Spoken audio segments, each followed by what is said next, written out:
इस हफ्ते बहुत कुछ घटा है राजनीति की दुनिया में, स्पेशली इन इंडियन पॉलिटिक्स। आप कुछ भी मिस ना करें, सारे अपडेट्स आपको बताऊंगी हमारे एबीपी लाइव पॉडकास्ट की खास पेशकश वोटकास्ट के पॉलिटिकल रिकैप में। हाय, मैं हूं मानसी आपके साथ। टू बिगिन विद, केजरीवाल को लेकर सबसे बड़ी न्यूज इस हफ्ते की पॉलिटिकल रिकैप में आपको बता दूं। पॉलिटिकल अपडेट, दिल्ली के मुख्यमंत्री अरविंद केजरीवाल को सुप्रीम कोर्ट ने 10 मई को 1 जून तक के लिए अंतरिम जमानत दे दी। उन्हें 2 जून को हर हाल में सरेंडर करने को कहा गया है।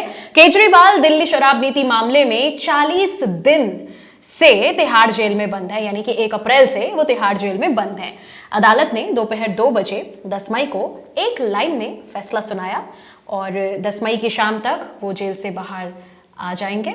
हालांकि उनके वकील ने 4 जून तक की रिहाई का अनुरोध तो किया था, जिसे सुप्रीम कोर्ट ने खारिज कर दिया।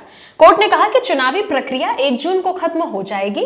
कोर्ट का पूरा ऑर्डर अभी तक नहीं आया है। जस्टिस संजीव खन्ना ने कहा, अगस्त 2022 में ईडी ने केस दर्ज किया, उन्हें मार्च 2024 में गिरफ्तार किया गया। 1.5 साल तक वो कहां थे?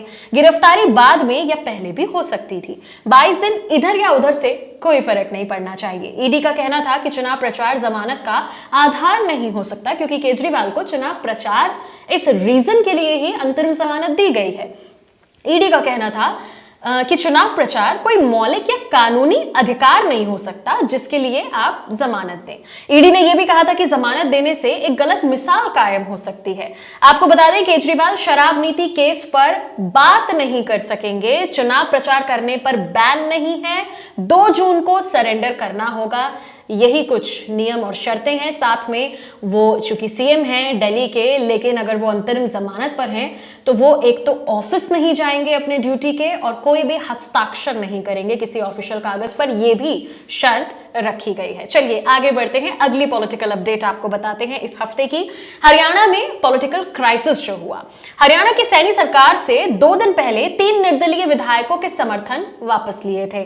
इसके बाद से दुष्यंत चौटाला की जननायक जनता पार्टी यानी कि जेजेपी में टूट के आसार हैं। जेजेपी के 3 विधायक भाजपा के कांटेक्ट में हैं। इन्होंने पूर्व सीएम मनोहर लाल खट्टर से मुलाकात भी की। वहीं जेजेपी के राष्ट्रीय उपाध्यक्ष दुष्यंत चौटाला ने भाजपा पर हॉर्स ट्रेडिंग के आरोप लगाए।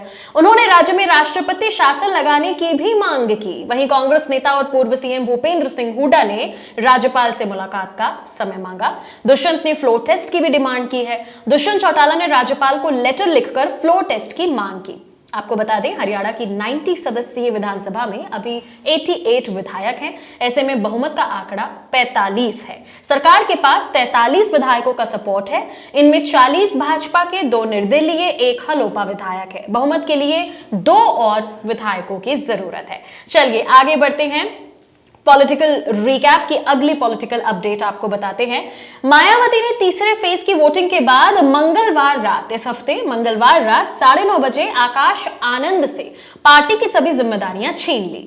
बीएसपी सुप्रीमो ने उन्हें उत्तराधिकारी के साथ ही पार्टी के नेशनल कोऑर्डिनेटर पद से भी हटा दिया।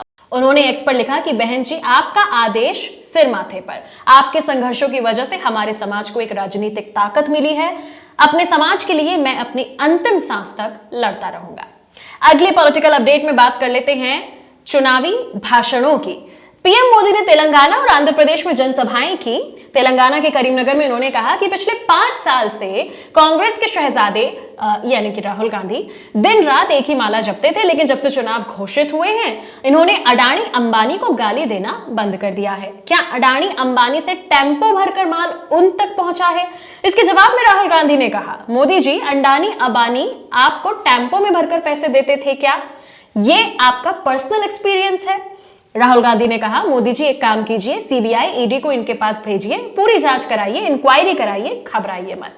आगे बढ़ते हैं। अगली पॉलिटिकल अपडेट में बात कर लेते हैं सैम पित्रोदा और उनके बवाल की। सैम पित्रोदा ने इंडियन ओवरसीज कांग्रेस के अध्यक्ष पद से इस्तीफा दे दिया। दरअसल पित्रोदा का एक वीडियो सामने आया था जिसमें वो कह रहे हैं कि भारत में ईस्ट के लोग चाइनीज और साउथ वाले अफ्रीकन दिखते हैं।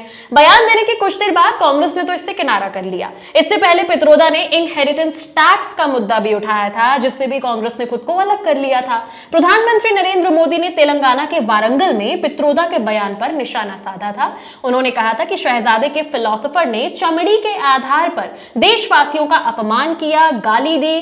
क्या मेरे देश में चमड़ी का रंग देखकर लोगों की योग्यता तय होगी? आपको फिर से बता दूं कि सैम पित्रोदा ने इंडियन ओवरसीज कांग्रेस के अध्यक्ष पद से इस्तीफा दे दिया इसी बवाल के बाद। आगे बढ़ते हैं, बात कर लेते हैं प्रज्वल रेवन्ना की भी। कर्नाटक सेक्स स्कैंडल की विक्टिम के अपहरण के आरोपी एचडी रेवन्ना की पुलिस रिमांड 14 मई तक बढ़ा दी गई है। रेवन्ना को एसआईटी ने 3 मई को पीड़ित के बेटे की शिकायत पर गिरफ्तार किया था। वहीं कर्नाटक सरकार ने मामले की सीबीआई जांच कराने से इनकार कर दिया है। सेक्स स्कैंडल मामले के मुख्य आरोपी और हासन से सांसद प्रज्वल रेवन्ना ने एसआईटी के सामने पेश होने के लिए 7 दिन का समय मांगा था, जो 7 मई को खत्म भी हो गया। हालांकि अब तक उनके देश को लौटने को लेकर कोई भी इंफॉर्मेशन सामने नहीं आई। 26 अप्रैल को दूसरे फेज की वोटिंग होने के बाद प्रज्वल जर्मनी चले गए थे। बात कर लेते हैं कांग्रेस नेता मणिशंकर अय्यर के एक वायरल वीडियो की हमारी अगली पॉलिटिकल अपडेट में। कांग्रेस नेता मणिशंकर अय्यर का एक वीडियो बड़ा वायरल हो रहा है इस हफ्ते। इसमें वो कह रहे हैं कि भारत को पाकिस्तान को इज्जत देनी चाहिए। हमें ये नहीं भूलना चाहिए कि उनके पास भी न्यूक्लियर वेपन्स हैं, परमाणु बम है।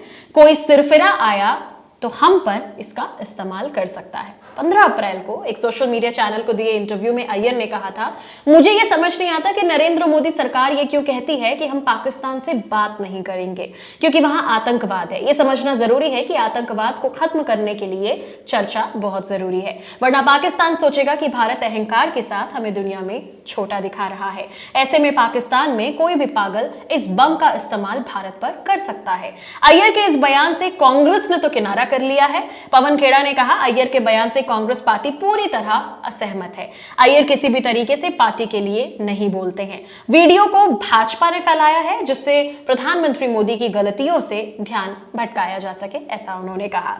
चलिए अब आखिरी पॉलिटिकल अपडेट पर बात कर लेते हैं।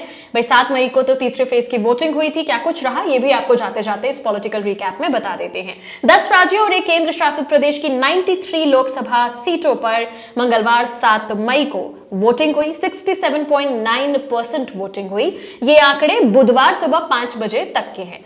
2019 के लोकसभा चुनाव के थर्ड फेज में 116 सीटों के लिए 68.40% वोटिंग हुई थी। चुनाव आयोग के वोटर टर्नआउट ऐप के मुताबिक असम में सबसे ज्यादा 81.71% वोट डाले गए। यूपी में सबसे कम 57% लोगों ने ही मतदान किया। वेस्ट बंगाल के मुर्शिदाबाद में भाजपा कैंडिडेट और टीएमसी समर्थक के बीच झड़प भी हुई। यूपी के संभल में पुलिस ने लोगों पर लाठीचार्ज किया, इसमें कुछ लोग घायल भी हुए। बिहार में वोटिंग के दौरान पीठासीन अधिकारी और होमगार्ड जवान की मौत हो गई। छत्तीसगढ़ के जशपुर में मतदान करने पहुंचे एक बुजुर्ग वोटर की मौत हो गई। तो क्या कुछ रहा इस हफ्ते, पॉलिटिकल हैपनिंग्स क्या थी इस हफ्ते की, स्पेशली इंडियन पॉलिटिकल हैपनिंग्स, वो हमने आपके साथ शेयर करी इस पॉलिटिकल रिकैप में। अगले वीडियो में फिर हाजिर हो जाएंगे with all the major and latest political updates only on ABP live podcast.